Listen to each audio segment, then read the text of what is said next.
Is this hooked up, ready to go? Yeah, we're ready. Yeah, it's going. Okay.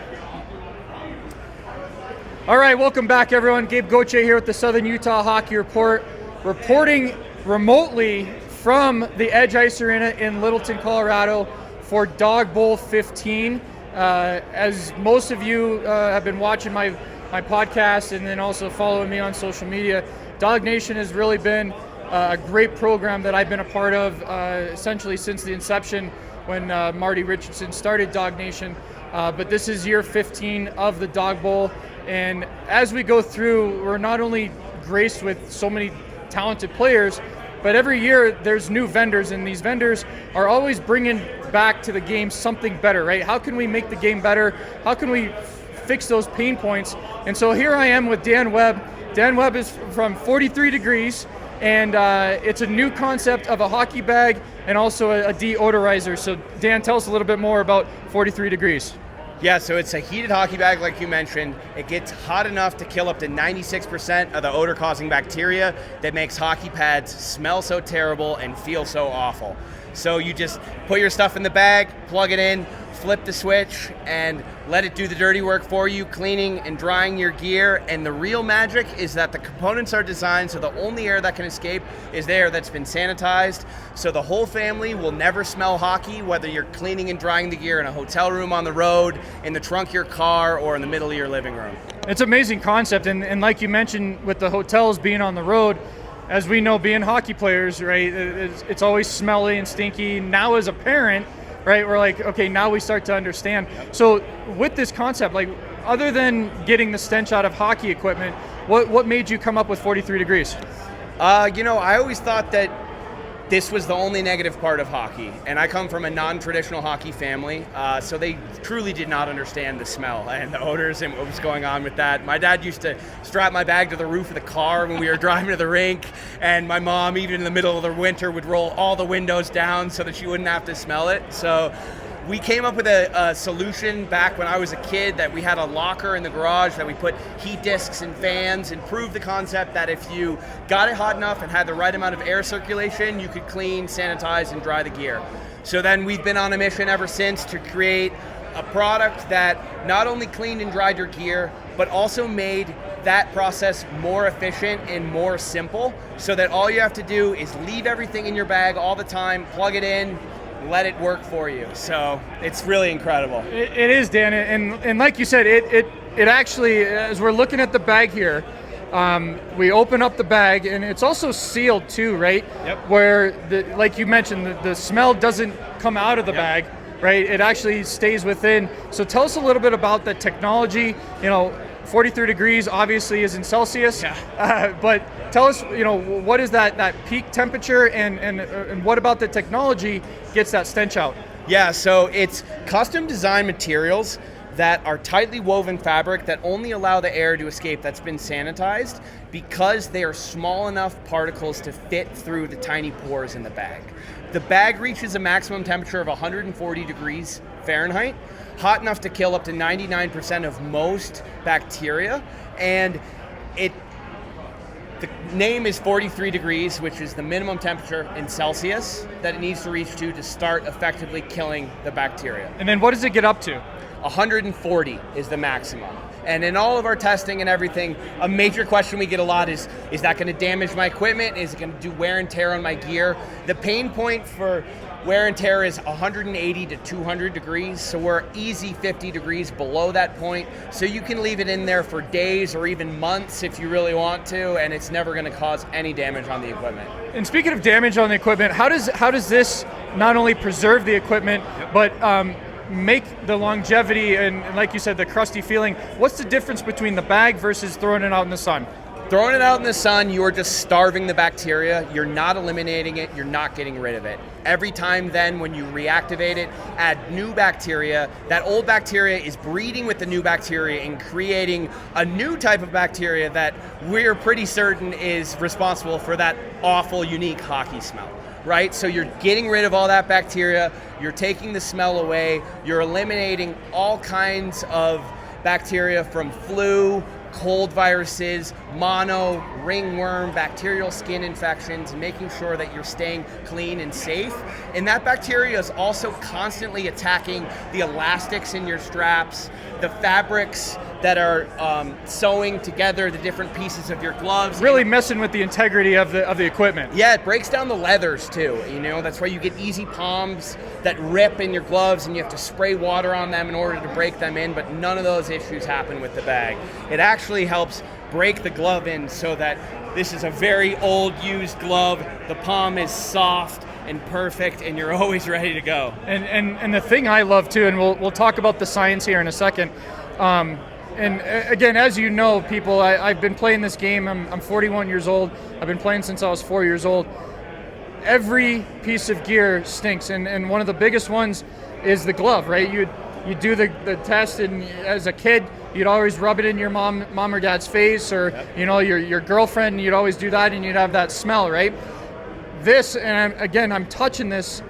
There's no smell, and this is an old glove. This is an old McKinnon glove. Okay.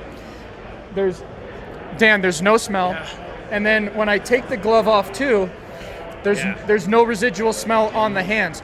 So tell us about the technology, because obviously there's a lot of science that goes into it. I'm sure like a lot of chemistry. Like how did you get to that point? So I essentially took a bunch of small heating pads and I sewed them together, and I sewed them into my existing hockey bag in order to slowly prove the concept that it was working. I was hoping it would be just the base of it that would need to be heated for it to work, but I slowly figured out that it needed to build all the way up the sides and around to make a closed loop of heat in there, so that the heat, one, couldn't escape through the top because it was also coming down from the top, but it also creates kind of a convection current in there like an oven would, in order to help with some air circulation, which speeds up the drying process. And like you said too, the heat process essentially kills all of those molecules, right? So you don't have to have a filter, you don't have to replace anything. How does that continue with the longevity of the bag? Yep, the bag is made to be long lasting. We put heavy duty handles on the sides, runners on the bottom of it. You can see that I've flown with this bag and traveled with it.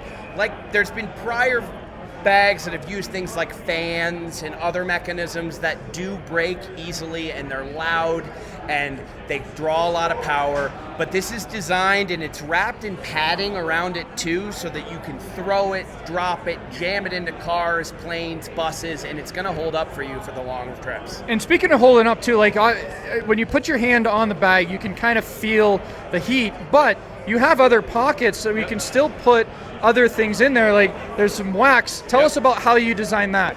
Yeah, so the end pockets have a thick layer between them in the middle of the bag, which doesn't allow the air to pass through it, which makes it so that the end pockets are only getting 3 to 5 degrees hotter than the air of the room that you're in. So they mimic the temperature of the outside atmosphere rather than the inside atmosphere. So you can keep wax, tape, soap, anything you want in there, and it's going to just be completely fine. That's amazing. And so with this, as we talk to consumers, right? Obviously, we have the one big bag is essentially like your prototype, the starter. But like, who is this for? The adult league guys? Is this for the junior guys? Like, who's this for, Dan? Absolutely. We are working on a smaller bag for youth and can also be used for coaches, and we do have a wheeled bag on the way, and we think that is for the younger and the older crowd. And so this bag is really for the majority of hockey players, people who are skating often, who are traveling and going on tournaments, or just the casual beer league player who wants to streamline their cleaning process and make sure that they're not putting on wet, smelly, cracked pads that are just going to feel bad and not let them perform their best either. And this really goes to the adult league guy, because it's really the lazy mentality, right? And with most, it's either going to be kids or adult league guys that are just going to zip their bag up, throw it in the garage or throw it in the basement, and let it collect mold. So this is where it's perfect for that adult league guy. Instead of taking it out, you just plug it in essentially, and then now you get all that stink out of your gear. Was that kind of what you were thinking? Absolutely. Well, and as much as it is a perk for the player, it's really a gift for the whole family. Our favorite fans are wives and girlfriends and mothers, and who are able to never smell the gear again, and they're not smelling their gear. It's not their bacteria. When that bacteria is coming from somebody else, it's a whole nother level of gross. So we're really trying to bring this to families and teams and youth hockey associations especially. We want to be able to provide those high-level players so that they maintain their expensive equipment and they maintain their health, and they're able to use the equipment to play their best. That's really cool. And also with the bag too, as we can see here with the logoing, is you can get custom. So as you mentioned, with sports teams, you can put the association logo on there. And so with that, how can teams get in touch with you? Like, how can we find these bags online? Tell us a little bit about that. Yeah, head over to 43degreesports.com. There's a contact us on there that will come right to my email. Drop me a line, let me know what you're thinking. We'd love to have a conversation and figure out a way that we can get your team logos on a bag and get bags for your whole organization or your team, or even just for one individual. If you want to customize your own bag, there will be an upcharge for that, of course, but we do all of our customization in-house, and the sky is the limit on designs or your imagination on how you want to make the bag look. That's awesome. Dan Webb, thank you very much for joining the Southern Utah Hockey Report, and as he mentioned, where you can find all that information. But Dan, any last words for viewers of Southern Utah? Yeah, it's an exciting time, really amazing, and I can't wait to see all the growth that you're going to have, and having you there and the support to really spearhead a lot of the growth and lead it in the right direction, I think is important and exciting, and I can't wait to see where you guys go. I'm hoping you guys get Mitch Marner. I'm thinking they might do that. Bring in a superstar, let the kids fall in love with him, just like I fell in love with Joe Sakic and the Avalanche as a kid. It drove me to be a hockey player. I totally agree, right? They need a franchise player that's going to start getting those kids involved and interested. And I appreciate the kind words too. That's my mission, is to get hockey going in Southern Utah. And again, build it up the right way, kind of like what you're doing here with 43 Degrees, starting off from the ground and just building it the right way. So again, Dan, thanks for your time.